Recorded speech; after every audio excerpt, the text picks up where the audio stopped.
Hi there everyone, I'm Jaimielle Jacobs from Live Your Own Fit Health and Performance Coaching, and today I'm here to show you how to make sweet potato fritters from home. They literally take 5 minutes. If anything takes longer than 10 minutes at the most, if I've got a little bit more patience that day, then I won't get it done. So this is something you can cook for your family and friends, especially in this time where some of us are self-isolating or we're quarantining. Use it as a chance to cook with your family some nutrient-dense food that's going to help with stress levels. It's going to keep our blood glucose levels nice and even as much as possible. It's going to stop us spiking our cortisol levels, in turn producing insulin, which is a fat storage hormone, and then we store fat. So I'm going to help you as much as possible stay lean, hang on to and retain any lean muscle mass that we do have, so we can stay strong and healthy leading into this trying time. So let's get started with our sweet potato fritters. Again, I'm using eggs in this recipe because they are nature's superfoods. They have a really good profile of fat and protein. They're really anti-inflammatory for us. They have good omega-3 fats made up in there. They also have calcium, magnesium, zinc, and potassium in there. So they're really nutrient dense for us to be eating at the moment. I don't want you to be scared about the cholesterol in the yolks. That's just not a thing. So you've got to get over that, and you've got to eat the whole egg. Especially now, we don't want to waste anything. So what I'm going to do is I'm going to put together my 4 eggs. And what I've done is I've just whisked them in a bowl here. So I'm gonna put them into my bowl. I then have grated 3 cups of sweet potato. So that was just one large sweet potato there. I didn't even use the whole sweet potato. It was probably about 3/4 of it, but it makes up 3 cups. And what you really should do is you really should try and get as much of the liquid out of the sweet potato, just so it doesn't cause too many issues when you go to cook it.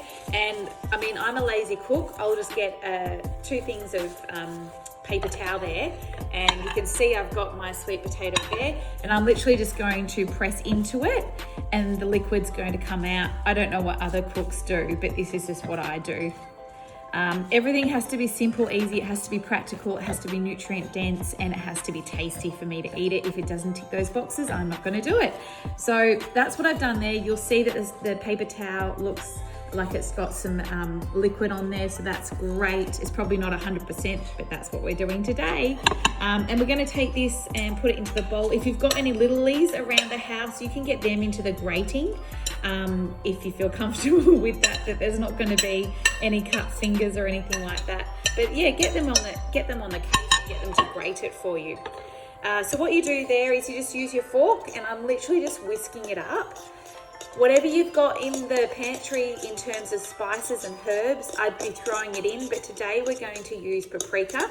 I've only got sweet paprika ground in my cupboard, so I'm using that, but I do love the smoked paprika. So if you already have that in the cupboard, you don't need to go to the shops, because at the moment not all of us are able to go to the shops. Then just use what you've got in the cupboard. If you wanted something sweet, mix it up and use some cinnamon and nutmeg, and then drizzle a bit of honey or maple syrup on it at the end, and voila, you've got a sweet potato fritters. So what I'm doing here is I'm just using 2 tablespoons of paprika.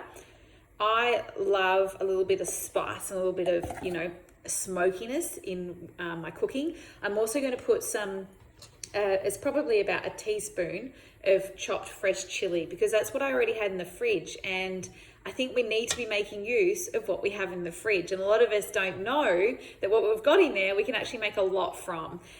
So I'm just going to whisk it up here. Make sure that the spices really do absorb into that sweet potato egg mixture there. And I'm not going to put any salt and pepper here at this stage, but you could. Just keep in mind, there's no rules when it comes to cooking. You just keep testing it.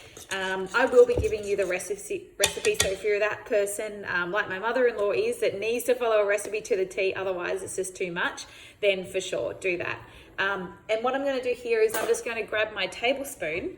I've already got my large frying pan here with some butter in it, and it's probably on, I'd say a medium to high heat there. It's been on for a couple of minutes, so it's all good. I'm going to use 2 tablespoons to 1 fritter. So I'm just going, you can't see my pan, I've only got 2 hands, so you're not going to see it, but I'm basically just going to put it in the pan here. I'll show you what it looks like in a sec. And I'm going to do 2 tablespoons.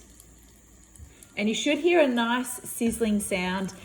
Again, why am I using butter in my pan and I'm not using canola oil or a vegetable oil, I'm not using an olive oil, is because butter won't oxidize. You will lose a lot of the nutrient density to the butter. It's just the way it is because it does heat up. But if you're going to put anything onto a high heat, you don't want it to oxidize and turn into inflammatory properties in your body, which you'll find, unfortunately, your vegetable oils do. So just use butter, use ghee, use coconut oil. They're the best ones to use. So I've got it in the pan here. It has run a bit, but that's okay. That's just the way it is. And I'm going to show you what it looks like.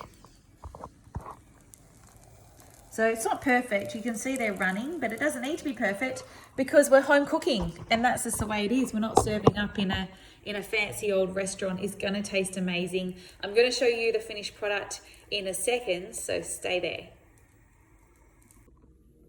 So we're back and the sweet potatoes have been cooked, the sweet potato fritters today. So I'll show you what it looks like, and they're just like little pikelets that your grandmother would have made. But all that's in here is your 6 eggs whisked up.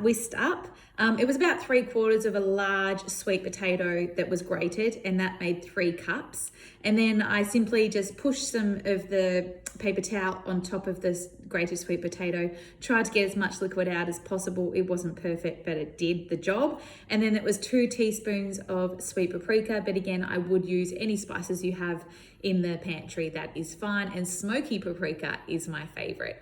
What I'm going to do is just show you that it made 4 of these little critters. I still have a half or more of the mixture left, so I would say it's safe to say it's going to make about 10 of these. You know, if I had family or friends around and I had the feasibility of having other food in the fridge, I would do some extra eggs, some bacon, if you had any like smoked salmon in the fridge, anything that you have, throw it on the plate for your loved ones. What I'm going to do today is just show you how you can serve it up. What I've got is just some avocado. So I've got half an avocado because this would be, I would consider maybe a bit of a share plate. If I had more on there, I'm just going to, oh, slippery little sucker. I'm just going to put that on there, the avocado. I would then, if I had any like coriander or fresh herbs, I'd put that on there as well. It doesn't look that pretty, but it will do the job. And I will put some sliced Spanish onion or red onion on there as well. It's got really good antibacterial properties, which, as everyone knows, we really need at the moment. I do have some sliced up chili here. It's been in the fridge for a while, so I'm going to make use of it. And what I'll do is I'll just put some lemon wedges or lemon wedge on the plate as well, just for some taste. So I would squeeze the lemon wedge and then I would sprinkle it with lots of salt because we love our salt. Keep in mind this time everyone is a little bit stressed. It's just the way it is. We're probably dehydrated. We're not remembering to drink as much as we can because we're drinking a lot more coffee and tea because we're generally working from home at the moment. You need to keep up your hydration, and keep in mind that means your electrolytes as well. When you have when you just have a glass of water by itself, your cells can't grab onto that water and hydrate optimally. You really need something in it. So I'd just be putting a pinch of salt in there for that sodium so your cells can actually grab on, or I would just be putting a wedge of lime or lemon in your water as well. Anyway, off the track, this is your beautiful sweet potato fritter meal there. You can put any greens, any extras that you've got lying around the house. I would whack it on top. It doesn't have to be pretty. As I say that, I've got avocado on the side of the plate, but that's okay. I think you're going to be pleasantly surprised by this. I know you will be. If you want to make it a bit of a sweet option, I would just be not putting in the paprika again. I would be putting in something like nutmeg or cinnamon as your spices. If you've got any vanilla beans or anything like that, put it there in there as well.